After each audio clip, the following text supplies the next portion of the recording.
পাঁচটি আলামত ঘরের ভিতরে দেখলে বুঝবেন গোপনে কেউ আপনাদের সংসার নষ্টের জাদু করে রেখেছে, অথচ আপনি নিজেই উপলব্ধি করতে পারতেছেন না।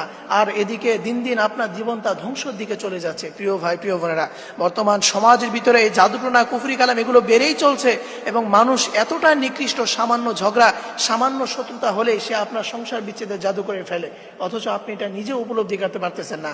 এই জন্য এই পাঁচটি আলামত যদি আপনি নিজের মধ্যে দেখতে পান। আবার অনেকে আছে এই জাদুটোনা, কুফরি কালাম এগুলো বিশ্বাস করতে চায় না, অথচ আল্লাহ রাসূল সাল্লাল্লাহু আলাইহি ওয়াসাল্লামকেও জাদুটোনা করা হয়েছিল।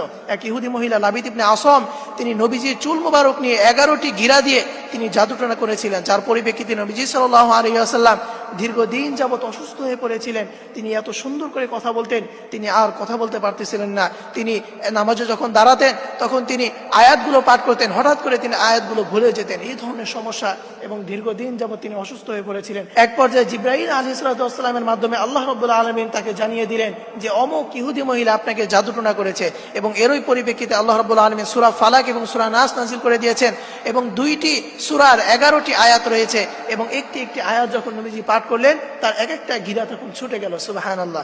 এই জন্য এই জাদুটোনা, কুফরি কালাম এগুলো যদি আপনি অবিশ্বাস করেন, অনেক ক্ষেত্রে আপনার ঈমানটাও চলে যেতে পারে। এই জন্য এই জাদুটোনা, কুফরি কালাম এগুলো অবশ্যই বিশ্বাস করতে হবে।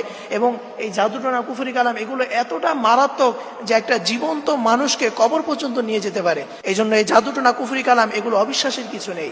এই জন্য এই পাঁচটি আলামত যদি আপনি দেখতে পান, তাহলে মনে রাখবেন যে আপনাদের সংসার বিচ্ছেদের জাদু করে রেখেছে গোপনে কেউ, অথচ আপনি এটা উপলব্ধি করতে পারতেছেন না। তার মধ্যে 1 নাম্বার, কোনো কারণ ছাড়াই স্বামী স্ত্রীর ভিতরে ঝগড়া। প্রিয় ভাই, প্রিয় বোনেরা, অনেকে আছে, অনেক সংসারে এটা হয় যে স্বামী স্ত্রীর ভিতরে শুধু ঝগড়াই লেগে থাকে। কোনো একটা ভালো কথা বললেও ঝগড়া হয়, খারাপ কথা বললেও ঝগড়া হয়, যেই ঝগড়ার কোনো কারণ নাই, শুধু শুধু ঝগড়া। এবং এই ঝগড়াটা এক পর্যায়ে আপনাকে বিচ্ছেদ পর্যন্ত নিয়ে যেতে পারে।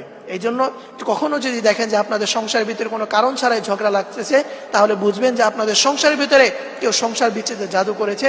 এটা অবশ্যই আপনি কোনো ভালো রাকির মাধ্যমে আপনি এটি রুকিয়া করে নেবেন, আপনি এটির সমাধান চেয়ে নেবেন। এবং দ্বিতীয় নাম্বারে যে আলামত দেখলে বুঝবেন সংসার বিচ্ছেদের জাদু করেছে, সেটা হচ্ছে যে স্ত্রী যদি কখনো অনুভব করতে পারে যে স্বামীর প্রতি তার আর কোনো মানসিক টান আসতেছে না, অথবা স্বামী যদি এটা অনুভব করতে পারে যে স্ত্রীর প্রতি তার মানসিক টান আগের মতো আসতেছে না, এই ধরনের সমস্যা যদি থাকে, তাহলে মনে করবেন যে আপনাদের সংসার বিচ্ছেদের জাদু করা হয়েছে। এবং তৃতীয় নাম্বারে যে আলামত দেখলে বুঝবেন যে আপনাদের সংসার বিচ্ছেদের জাদু করেছে, সেটা হচ্ছে যে সংসার জীবনে একের পর এক ক্রাইসিস লেগেই আছে, একের পর একটা বিপদ লেগেই আছে। যদি এমনটা হয়, তাহলে মনে রাখবেন যে আপনাদের সংসার বিচ্ছেদের জাদু করা হয়েছে।